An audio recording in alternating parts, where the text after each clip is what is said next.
မယ်ပြီးဇာတ်လိုက်ပြန်ရိုက်မယ်ညီကိုတို့ YG ဘန်နာတွေ hero ဒီဘက်က Adlet တွေ Brad တွေပတ်ကွီတွေတော့ဘန်နာတွေဗျာ ဘန်ပြီ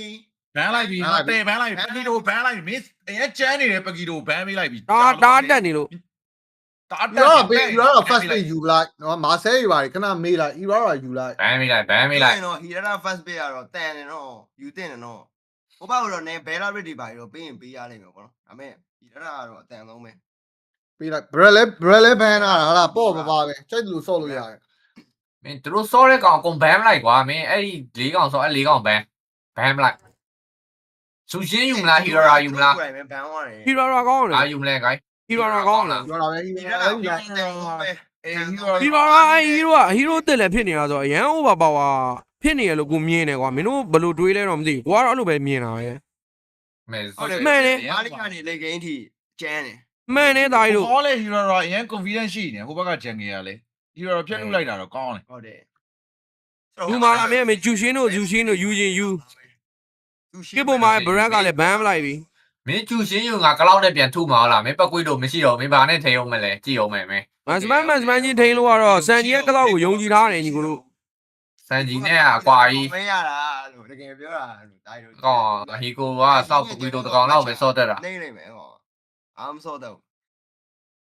မင်းနဲ့ဖေးမှာတာနေလို့လားတော်တော်လေး pressure ပေးနေတာ မစာဦးရဲ့အတလက် signature လည်းမရဘူးကွာဒီပွဲကစာဦးပေါ့နော်ဘာမှမရဘူး ဘာမှ အဲ့ဒါကောင်ရဲ့ဘာလဲမင်းကဖဲကိုဖလမင်းခွက်လာလောက်နေတယ်ဟာ ပြီးတော့ပေးလိုက်ရတယ်ဗောနော် နောက်နေဖဲ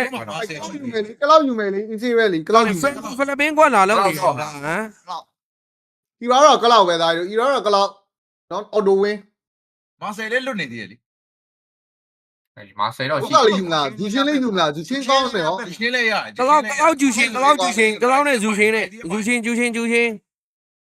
ရှော့လိုက်ပါ ကြီးကတော့ရိုင်းပစ်စီခြင်းကိုနော် မာဆယ်ကတော့ထားလိုက်ပါတော့မာဆယ်ကတော့ထားလိုက်ပါတော့ အိုးဂလူ လူဝိုင်း โอ้ဘလင်းဂလူကောင်းတယ်ကြိုက်တယ်ဟော ခုကျဲပါတယ်ကာဒီယာယူခု ကြိုက် ကျဲ ကြိုက်ဗျာနော်ဟွာ အာဂိုင်ဒီကမင်းကျဲကြပဲကြိုက်တယ်ကောင်ဟိုဘယ်လာတွေတော့ဂိုင်လာတဲ့ကိစ္စအောင်မင်း ဟာလီတော့လွတ်သွားပြီ ဘေးတွေရောဂိုင်သေးတယ်ဂိုင်ဒီက ကဲဆိုတော့ထပ်ပြီးတော့ဘာပစ်မလဲဗောနော်ဘာပစ်မလဲ ဒီကောင်လေးဟာလေးပင်ရှုံးသွားပြီ let's go တိုင်းတော့တကယ်ပြောတာဟာလေးပင်ရှုံးသွားပြီ ရှောင်းသွားပြီဒီကောင်ဟာလီပေးနေတော့ရှောင်း စိ သွား တ် ပြီ တွေတော့ နေနေပြီ ဒီဂျန်ဂလာဟီရိုပူနှစ်ကောင်မရှိရနော်ဟာလေးနဲ့ဟီရိုရာနှစ်ကောင်မရှိရနော် ပြဒီကောင်လေးအောက်မှာဇူရှင်းတော့ပိတ်လောက်မယ်ထင်တယ်သူတို့ယူတာဘဲလာရစ်တွေအစမာတွေတော့ ဘာပိတ်เสียရှိလဲဆိုတော့မေးရလဲပိတ်เสียဇူရှင်ကိုဘက်မစော့ရင်တော့ပိတ်တာကောင်းမယ်တဲ့နဲ့ ဟုတ်တယ် ကိုဘက်မစော့ရင်ပြောတော့ ဒါပေမဲ့သူတို့အရင်ပိတ်ရမှာဆိုတော့သိရမလားဖွင့်ရင်လည်းဖွင့်မှာပေါ့လေအဲဇူရှင်း ဟဲ့ဖွင့်လဲရပါတယ်ဂလူက EHP လည်းဖြစ်သွားနိုင်တယ်တည်ရမလားဘာမှဖြစ်သေးဘူးဒီကဆွတ်လို့ရတယ် ဂလူအေးကြီးပဲတန်းဆိုင်တော့ဂလူရိုမာလေးပဲကောင်းပါတယ်ဒါတော့ဘန်ဝါသူတို့အက်စမာရီနာနဲ့ရှင်မထိန်ကျင်တဲ့ဟီရိုတွေဘန်နေပြီအော်စဉ်းစားမိုင်းအက်စမာရီနာလည်းရှင်ဟဲလို့ရမယ်ရင်းရဲ့လုတ်ွက်တယ်ထွက်တဲ့ဟီရိုတကောင်တော့စဉ်းစားမှာ ယူရင်းနဲ့ယူဒီကောင်လေးကတကယ်ဖွင့်လာတာကွာယူရင်းနဲ့မဟုတ်ပဲရင်းဒီဘွဲအားလုံးတွေနဲ့လိုက်ဖမ်းရောမရောက်ကွာဟီရိုရာနဲ့ဆိုတော့တိတ်တော့မကောင်း ဆိုတာကြိုက်တယ် ဆိုတာကြိုက်တယ်လား အားလို့လေကောင်းတော့ဟာလေးကိုဖမ်းရင်ဖမ်းလို့တော့ရတယ်နော် ရင်းဆိုတာ အား ကြို လုံး က် ဆိုရင်ဟော ဖမ်းလာပြီ အားလုံးကဘယ်ချိန်မှာကြိုက်လဲဆိုရင်တော့အဲ့ဟို Fredwin Jungle တို့ပါလို့ဆိုရင်တော့ကြိုက်တယ်ဟောအားလုံး အခုကအားလုံးပတ်စစ်ဖွင့်မဲ့ကောတကယ်လို့ဇူရှင်းရရင်တော့ သူချင်းရရင်အားလို့ကင်လို့ရတယ်လေဟိုပြီးတော့ဟီရိုရာလည်း immobilize နှစ်ကွက်ပါလေအားလုံးဆို dash နှစ်ခုရတယ်ကွာကျူရှင်နဲ့ဆို3ခုရတယ် ပြပြီး Hero ချုပ်တာလည်းရှိသေးတယ်ဒီ ဖြတ်လို့ဖို့ညားတယ် separate back Hero ချုပ်လို့ရှိရင်လည်းစက်တန်ဟိုလေး disable လို့မျိုးပဲဟုတ်တယ်မလားအဲ့ဒါလည်းရတယ်အဲ့ဒါလည်းရတယ် EHP က နဲ့ disable လေ ဘရက်လည်းမရှိတော့ ဒီတေးကြတယ်အားထွက်လာတယ်အားလုံးလားအားလုံးကျူရှင် လောက် အားလုံး ချင်လို့နိုင်သွားပြီနော် အားလုံးကျူရှင်တော့ကြိုက်တယ် အားလုံးအားလုံးကျူရှင် တော့မစိုးဘူးလား ဟုတ်ပါ အားလုံး အဲ့ဆိုင်ဘုတ်နောက်မှာကျွန်တော်မြန်မာနိုင်ငံလုံးရှိနေတယ် ပြီကျူရှင်ဖိုက်တာကောင်းတယ်ကိုကနောက်မှပေးရမှာဆိုတော့ဘန်နာတာကောင်းတယ် ကောင်လေးကဖြတ်လို့ည ဘဘဖြတ်တူသွားမှာဆိုလို့စူရှင်ကတော့ပိတ်ပါရ အဲ့တော့မကန်တော့ဘူးထင်တယ် ဟုတ်တယ်ဇူရှင်းမရရင်တော့တိတ်တော့မကင်သိဘူးလားလို့ ဂိုင်ဇီကိုပါပေးမလဲပေါ့နော်ဂိုင်ဇီကဂေါ သူရှိ ဘ ရ လန်တီ တော့ နာဘလန်တီနာရတယ်လေဂိုင်ဘလန်တီနာဆော့လိုက်ရတယ်လေ ဘလန်တီနာရတယ်ဘလန်တီနာကောင်းတယ် လန်တီနာကတန်တယ်ဘယ်လောက် ဘလန်တီနာလေးရှိသေးတယ် သုံးမယ်နော် ဗလန်တီနာလေးနဲ့ဘယ်လရစ်အာတီနဲ့ခိုးပြီးတော့ပြန်စတန်းတော့ရတယ်ဗျအဲ့ဟီရိုရတော့ကိစ္စမရှိဘူး အာဖြတ် လန်ဖြတ်လူသွားပြီ ဖြတ်တူသွားပြီခွေးကောင်တွေကလာလူနေတယ် လိုက်တာနော်တင်းစပရေးရဲ့ drug ကပြောမယ်ဆို ရရလေ tin strip ပိတ်လဲငါတို့ damage နဲ့စော့မယ်လေ YG ဆိုရ ဗလန်တီနာလူသွားပြီဆိုတော့ဘာကြံသေးလဲမိတ်တွေမှာအဲဗလန်တီနာတွေဟာလီတွေကိုချိန်လို့ရတယ်မိတ်က ယူရင်းနဲ့ဆိုရင်ကြတော့လေဖြတ်ခံရမှာနော်ယူရင်းနဲ့ဟာလီဖြတ်ရင်ပြတ်တယ်မလား တူရာဆလီနာလေးရော ဆိုတော့ဟိုဘက်ကဗလန်တီနာနဲ့နော်တာတေပရေက ဘလကနာမီးတွေကဥစားစူရောအဲ့လောက်မ ဒိုင် ခိုး လီယာပဲကြံတော့မယ်ဒီမဲ့သား ခိုးတယ်ဒီမှာခိုးတယ် ဆလီနာတော့ ဆလီနာလည်းအောင်တော့လေโอเคโอเค ကိုဖီရဲ့ဟီရိုလေးဒါလေးညာရှိ အလုံးနဲ့ရိုက်ပြီးလိုက်စမ်းပါအားလုံးနဲ့ရိုက်ပြီးလိုက်စမ်းပါအကောင့်နဲ့ ကြောက်မကြောက်ဘူးမကြောက်ဘူးမကြောက်ဘူး အားလုံးမြင်တာတော့ကလင့်ကန်ရဲသေးတယ်မလား ကန် ဟုတ်တယ် ရိုက်ခတ်တာဘာခတ်တာဒီကို အဲ့လိုရိုက်ပေးလိုက်ညနာကို ဒီကောင်ကပဲမလီစာနဲ့ဘာမှမရတော့ဘူးသူဟီးရိုးတွေက ကဲဝမ်ဝမ်လေးပြန်ဆုံးမယ်ဒီကိုတော့ နဲ့ပြန်တွေ့မယ်မှာ ဟုတ်မယ်သားကြီးတို့ရေ ကိုတော့ဝမ်ဝမ်နဲ့ပြန်ဆုံးမယ်ဗျာ ကို guys ကိုဝမ်ဝမ်နဲ့ပြန်ဆုံး guys 1-1လေးနဲ့ပြန်တွေ့ပါမယ် โอเคစီအဲ့ဒီကိုကြိတ်ထားပြအောင်စီ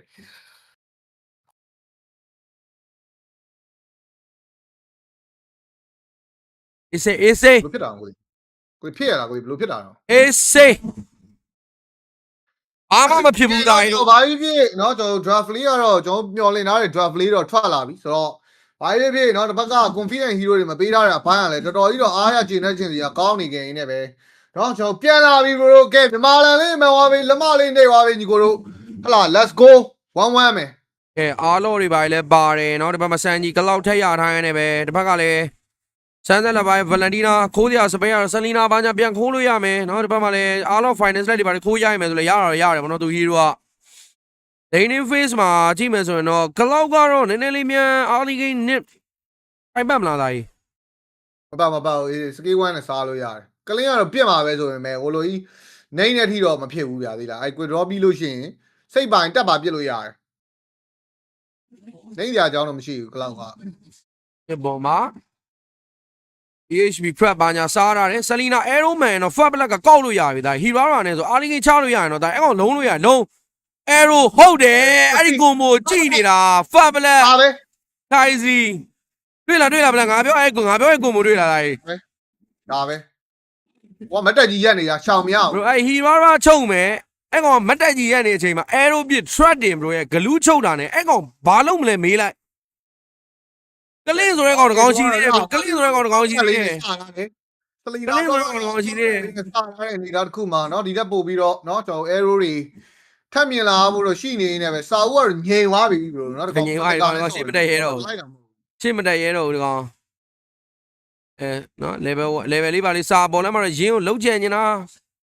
ချိန်တိုင်းလဲသွေးပြန်တတ်မဲ့ hero ဆိုတော့တိတ်တော့ကိစ္စမရှိဘူးဒါပေမဲ့ဘလင်းတို့ဘာလို့ဘက်ကက်လေးတော့လိုတယ်နော်ဒီဘက်မှာတော့ဟမ်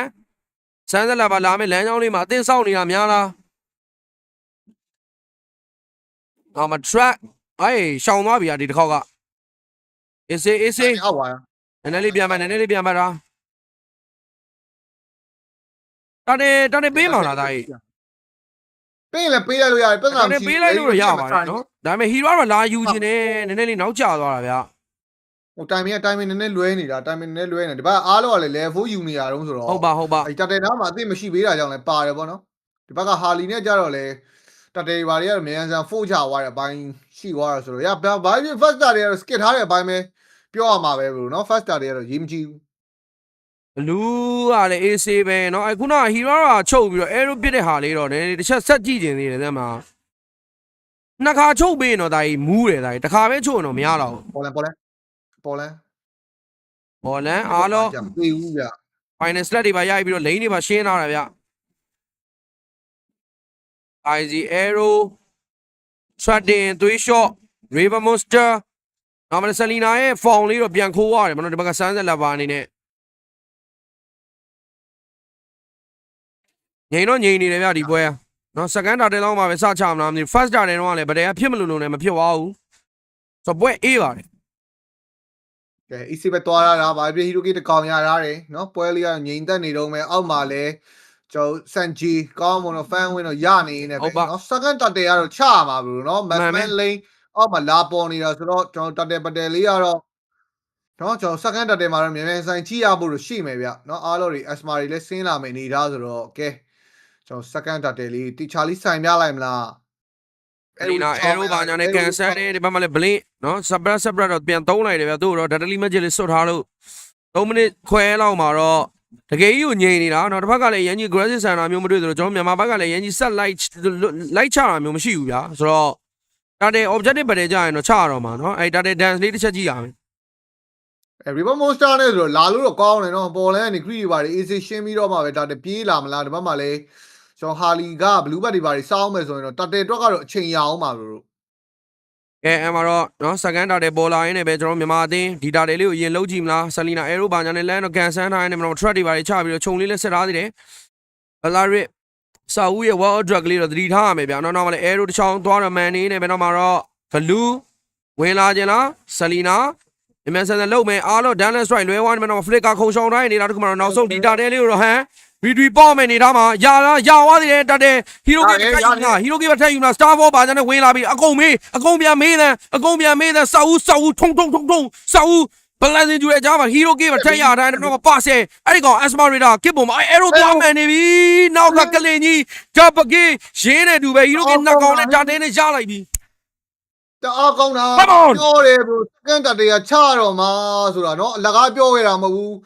ခိုင်ဒီအဲရိုကြီးကမင်းဟိုကောင်တိန်ကနေပဲရောင်ရင်မှန်တာကြီးကကျွတ်စင်ကြီးဘေးကနေသွားပစ်ပေးလိုက်တာနော်ဒီဘက်က Henry Tree ကလည်းအပစ်ပြောစရာမရှိဘူးဒီဘက်ကစာဦးကနော် World Bank နဲ့ပြေးချုပ်တာကိုအင်မြူပြီးတော့ ready ပေါက်ပြသွားတာအဲလို show လိုက်အောင်အဲလိုကွက်တီရောင်ရင်မင်းတိန်ကနေပဲမင်းခေါင်းမင်းတိန်ကနေပဲမင်းတူနဲ့ထုလိုက်သလိုပဲဟောအမလေးကိုလော Origos သူဟီရိုရရင်တော့ performance ထွက်တယ်လို့နော်ထွက်တယ်အေးစေးပဲညီကိုတို့အောက်မှာအဲရိုသွားမှန်နေပြီဘွန်ဘာတကစ်နောက်မှာကစ်တဘွန်ဘာနောက်မှာဝင်ဖြတ်နေနေတာတကူမှာတော့ပျောက်သွားမလားအားလော finance လည်းမသိပါဘူးရတယ်ရှိပြန်တော့ရောရတယ်ချက်လောက်လေးဆိုလို့မရရင်မလုံးနဲ့ဘာမှမဖြစ်ဘူးမရရင်မလုံးနဲ့အဲ့ကောင်ချိန်နဲ့ပုတ်သွားမှာလုံးစားရတာပြီเนาะဘာဖြစ်တာဝ van တွေလေးနဲ့เนาะ Euro Gate van တွေလေးနဲ့တော့ကျွန်တော် YG ဥဆောင်တိုင်းနဲ့ပဲเนาะ Novak ကလည်းကိုရီဘတ်မှာပဲဆိုတော့ရအဆင်ပြေတဲ့ game 2ကတော့เนาะကိုရီပွဲပဲဗျလမ်းမင်းသားကြီးဟာသားတခုပြောပြရင်မင်းဒီပွဲမင်း6ရက်4ရောက်ဆော့အောင်မှာဒါအေးစင်ငါတို့ဘက်က6ရောက်သားကြီး Okay ဒီကိုပါလေဟိုပါမတ်မန်လာဆော့လို့မရဘူးဒီကောင်လေးကပတ်နဲ့မလီစာလောက်ကိုင်းဒီကောင်လေးဟီကိုကဒါဟိအဲ့မတ်မန်ဆိုမရဘူးလို့မတ်မန်ဆိုပုတ်တယ်ဟီကိုကဟောမလီစာတကောင်လောက်ရတာเนาะမလီစာဘန်ပေးလိုက်အောင်တော့လို့ကဲဒီဘက်မှာတော့ရင်းအောက်လန်လိမ့်နေပါတော့ပြန်လာရှင်းပေးထားနေပဲနောက်မှလည်းကျွန်တော်အောက်လန်ဘတ်တယ်လေးပါလေးတော့မြင်ရဖို့ရှိနေအောင်မလားarrow ရှောင်းထားတယ်အဲ့ကလင်းကိုလုံနော်အဲ့ကလင်းကမယ်ဖလင်ကာနဲ့အဲ့ကောင်ဘယ်မှမပြေးတတ်ဘူးအဲ့ကောင်ကအေးဆေးပဲနောက်ဆုံးတက်ဆိုင်မှာအဲ့မှာတော့လောရတတ်တယ်စလုံးမဲ့နေတာဒီတတ်တယ်လေးကိုတော့စောက်ဦးအမာခံ initiate အားလို့ final slack လေးပါလေးခြုံလေးတွေကိုလှမ်းရိုက်လိုက်မလားဂလူးပြေးတော့ဝင်ဝိုင်းတော့တက်ခွာတိုင်းနေတာတခုမှတော့အဲ့ကောင်ကြီးဖြတ်ဖို့ကလွယ်ပါမလားနည်းနည်းတော့အနေများတယ်ဘလာရီ raw dress ချုပ်ထားတယ်ဆိုမလဲတော့ဆိုမရင်းတန်းကျသွားခဲ့လို့ hero လက်ချန်နေတော့မဆောက်ဘူးဘုတ်ခွာချက်လေးနဲ့တော့တေသွားနေပဲ၄ယောက်နေတော့ထက်ချအောင်ပဲအော်အနေတော်များတာအဲ့နေဟာဟုတ်တယ်နောက်မတက်တဲ့ဒီပါတော့အောင်မအောင်လန်းလေးကိုပြပေးအောင်ဘလင်းရောနှစ်ယောက်ကြီးဖြစ်နေပြီကလော့ဘလန်စင်ကျွေးဟောစမ်းကြီးလာကေဝါသေးတယ်ဟီကိုကြီးကိုခွာတိုင်းနေတာတခုမှတော့လာဖျန်းပေးသွားဒါမှမလောက်ဦးထင်တာမလင်းဘလင်းလေးတော့ပြန်ပေးလိုက်တယ်ဆိုမှရတယ်ညီကိုတန်နေဟောလူထီရပြီဗျာတတဲလေးထက်ရလိုက်တယ်ဘရိုကလင်းမပါတော့ဘူးဘရိုကလင်းဒီဝက်ပုတ်သွင်းနေပြီလန့်ရကဘလင်းကိုနှစ်ယောက်တယောက်မေးနေတော့ဘလင်းသေသွားပြီထင်တာဒါကြီးနော်ဒီကောင်တက်ခွာပြီးတော့ကလောက်ဖျန်းခွင်းအောင်လှုပ်ပြီးသွားသေးတယ်ဘလင်းအားကောင်းတာဘာကဂိုးလေးကိုနှစ်ခါလောက်ချိုးရလိုက်တာနဲ့နေเนาะဒီဘက်တော်တော်ကြီးတော့တာနေပြီလို့ပြောလို့ရတယ်เนาะဆန်ကြီးကလည်း1-0-3ဟုတ်ပါเนาะကလောက်ကဂိမ်း1တော့လို့မဖမ်းရတဲ့ကလောက်မဟုတ်ဘူးဒီဘက်ဖတ်ပြဲနေတဲ့ကလောက်ဆိုတော့เนาะအချိန်တန်ကလောက် item time နဲ့ကျွေးအောင်မယ်เนาะဒီဘက်တော့300ကျောင်းမရှိတော့ဘူးလို့ဟုတ်တယ်ဒါဘလာရီနာနည်းနည်းလေးကတ်တာလေးတော့သတိထားရမှာဗျဆန်လီနာအဲရိုလေးပြစ်ကြည့်အောင်မလားနောက်လည်းဆပ်ပရက်အားလုံးအနေနဲ့ Dallas Strike တွေပါရိုက်လို့ရတယ် final slap ပါပြစ်ကျွေးတိုင်းတော့ကစ်ဘွန်ဘာတက်ကစ်ကိုတက်ခွာပြီးဆွဲချိန်ဝိုင်းနောက်ဆုံးမှာဘွန်ဘာကောင်းနေအောင်တန်းပြောက်သွားတာဗျာဟီရိုကစ်တကောင်စရပြန်ပြီညီကိုတို့အဲ့မှာတော့အပေါ်ဟုတ်ကဲ့ first tower တွေပါသွားယူထွက်ရမှာတာဝါတော့ထွက်ရမှာเนาะအောင်လန်ပေးရပြီဆိုတော့လေ ပေါ်လန်တာဝါလေးလုံးတော့ပြန်ယူမယ်ဟီရိုကီလေးလည်းရခဲ့တာဆိုတော့မစိုးဘူးဗျာကျွန်တော် YG မှန်နေ တော့စင်ပြင်းနေနေပဲ first lot battle လေးပဲတိချာဆိုင်လိုက်ရပြီအများကြီးမလို့ ဆယ်လီနာ trap နောက်မှာတော့တေမလားအဲ့ကောင်ဂလူးနည်းနည်းလေးနောက်ကျသွားလို့ပြ separate ထပ်တော့ဝင်ထားရနေမယ်တော့တက်ခွာမလားအဲ့ကောင်စဝုခွာရမလား တကလည်းမရှိဘူးဒါပေမဲ့ခွာတော့မခွာတော့ဘူး ။တလောက်က free van တော့မင်းဒီဘက်ငါ့ဝိုင်းညက်နိုင်သွားပြီ။ဟိုကောင် mass van ကင်နိုင်သွားပြီလို့ကျေးဇူးတင်လိုက်တာကလင့်ကင်ပြီလို့ နိုင်ပါပြီ easy နော်ဒီဘာမင်းကလင်းရမှာနောက်အကြံခဲ့ပြီဘရိုနော်1300လောက်ပြက်ကြံခဲ့တာ အဲ့ဒါပြောတာ Come on guys ။ first story ပဲဆိုင်ရမအောင် ယုံကြည်နေဖို့ပဲလိုတာပါ ။ကြကြပဲနော် ။ဒီနာ trade arrow တွေ land တော့တင်ထားနေမှာတော့လေလန် first tower လေးယူဖို့တော့ကျွန်တော် YG စလုံးအောင်မှာအဲ့ဒီမဲ့အောက်ကရတိုင်းအဲ့ဟာလီလေးနည်းနည်းလေးဆုံးမပေးထားမှရမယ်နဲ့တွေ့နော်။အချက်တော့ကြည့်မှရမယ်ညီတို့ arrow ပြစ်မလားဘာလို့မလဲပေါ့ MR လဲ deadly magic နဲ့တော့အော်ဗဒမင်အင်းမင်းနဲ့ဒီဘက်ကိုပြန်ရောက်လာနေမှာ hero ပါအင်းမြုပ်ပြီးတော့ဘတ်သားသလိုတော့အားတော့ပြေးလာပြီး kit bomber finals left flick ဟိုးပါမှာဘာလိုက်လဲပေါ့လက်ဖန်တာဟေးစားကြတာပါဝဲကနေပဲပါလာရင်တော့တန်းပြောက်သွားရင်တော့မပါဆဲ hero ကတော့ထပ်လို့လောက်ဆုံးမလုံးတော့နဲ့ဒါလော်ပြေးလို့ ။ Okay တအားကောင်းနေတာ အားကောင်းတာအေး ဖိတ်ကြိုက်ပြီးထားတာဗျာ ရှင်းဦးမင်းလောက်ွက်ထွက်တဲ့ hero တွေပေးလို့ကတော့မင်းကပြီးတော့လုံးပြတာဗျာမင်း ။ဟာလီတော့ကြံသေးရနော်။လောလုံးမှာ4ယောက်5ယောက်ဆိုပေမဲ့အဲ့ဟာလီလေးတော့ချက်ကြည့်ထားမှရမယ်။လာပြီးပေါက်လို့မရဘူး အဲဟာလီကိုလိုက်မောင်းထုတ်ဂလူးနော်ဘလင်းနည်းနည်းလေးတော့လိုက်ပြီးတော့မောင်းထုတ်ပြီးတော့ချိုးတိုင်းနဲ့တော့ arrow တစ်ချောင်းသွားမှန်တယ် purify ပြန်ဖြတ်ပြီးဂလူး separate တွေပါလေပြီးတော့ BY နဲ့တော့လော်လေးရောနည်းနည်းလေးတော့စောင်းတိုင်းမနေထားပါဆန်းဆက်လာပါတို့ဘာလို့ပြန်လာပြီဗျနောက်မှလည်းစမ်းကြီးဒီလော်လေးတော့နည်းနည်းလေးတော့လာပစ်ပေးထားတယ်ဆိုပေမဲ့လည်းပန်းမင်းလေးပဲရင်လုံးမလားပေါ့ဒီကတော့အောက်လမ်းမှာ ဘာမှမဖြစ်ဘူး။တာကြီးစော့နေရတာစိတ်ရှည်လား အိုင်စီ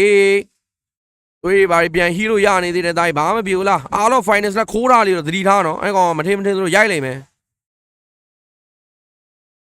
ရတယ် club purify နဲ့ purify မရှိဘူးနော် လော်လေးပို့မလားဟိုဟာလေးအဝေးပဲနောက်မှလော် reset တော့ပြန်ကြဝိုင်းနေမှာဟာလေးဆလီနာ track ကြားမှာတော့မြင်နေရတယ်မှာဟာလေးလဲနဲ့ရောက်နေရလေးတော့ခွင်ကောင်းယူပြီးတော့လော်ယူတော့ဒဲပဲကျွန်တော်မြန်မာအတင်း four ကြဝိုင်းနေမှာ retreat ဟန်တီတီကြကြပေါင်သွားနေတယ်ညီကိုဟီရိုကေယူမလားအားလုံး final ကတလွဲကြီးဟိုဘက်ကကောင်မရိုက်တော့ဘူးနောက်မှလည်းဂလူးဘာလိုင်းတွေကိုထိန်းစောက်ဦးလေးကလည်းရှေ့ရနေတော့ကြာဆုံးသွားနေမှာမဆန်းဆက်လာပါတော့ကိုမဆက်လိုက်နေနေပဲဟိုဘက်မှာ Zuri Goose ဘလင်းလက်ချက်နဲ့ဒီဘက်မှာစမ်းဆက်လာပါကြီးပါထပ်ဖမ်းပြဝိုင်းနေပဲဟီရိုကေ3កောင်နဲ့လော့တလော့သားကြီးတို့ပြီးသွားပြီဒီပွဲက ပြီးသွားပြီကိုရီပွဲပဲလို့ပြောတာကဲ နော်မဖိတာညီကိုလဲမျိုးနင်းတာအဲ့ငကားလဲမျိုးနင်းတာညီကိုတို့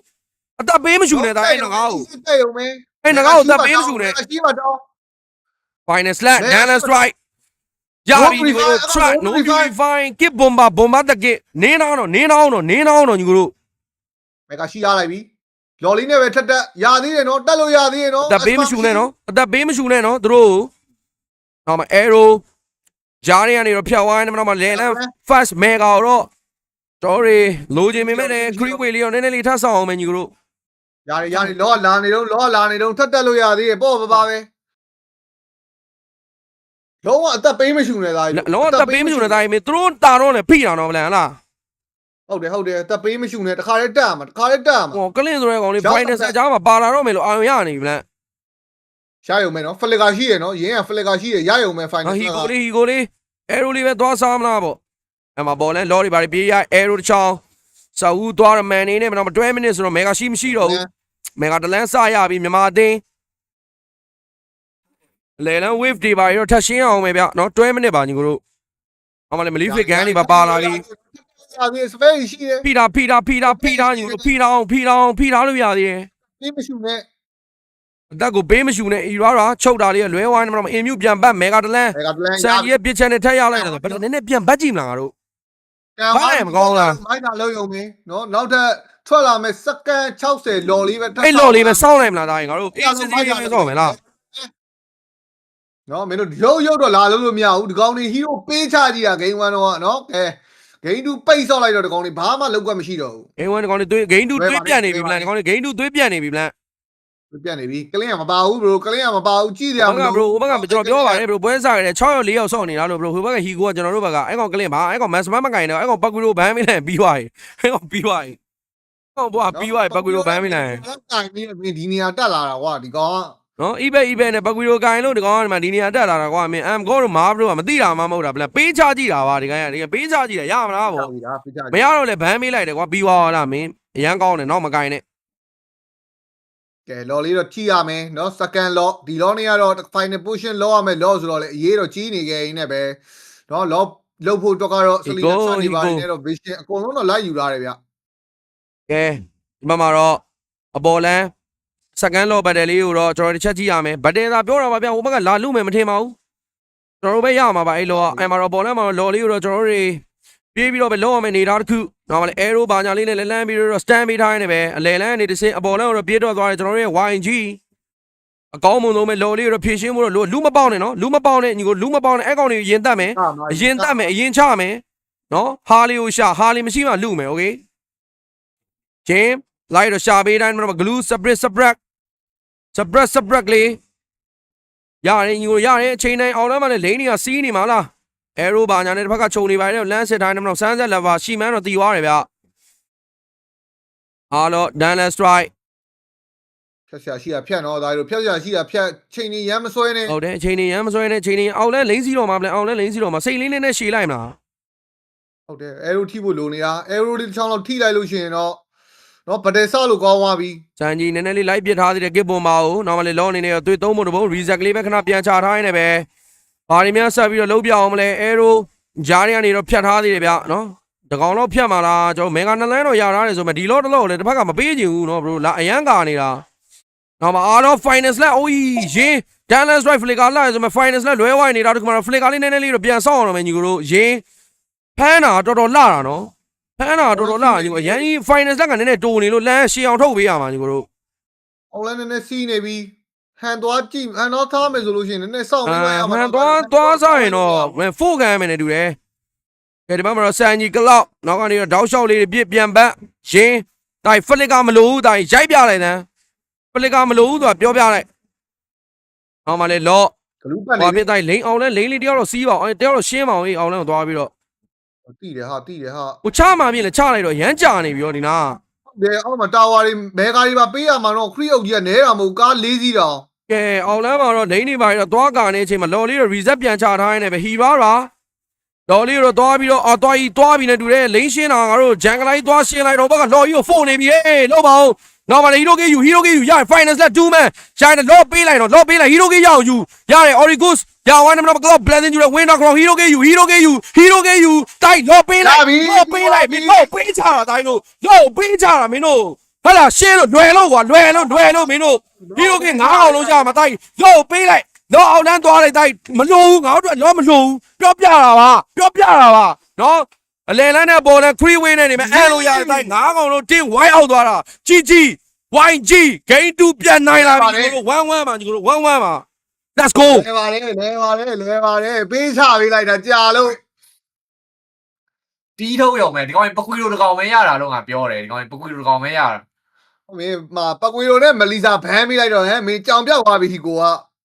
ဟိုကောင်မစောတယ်ဘူး နီလိုက်စမ်း လော့လူချင်တာညီကိုရလော့လေးကိုပေးလိုက်တယ်လော့ယူလိုက်ဟီရိုကေပဲယူမယ် တော့လာကေးသေးတယ်တော့လာကေးသေးတယ် တော့တွေကမင်းဟွာငါတို့ပွဲမပြီးမြချင်းထွက်မှာလော့ကမလို့ရတယ် ဟုတ်တယ်တော့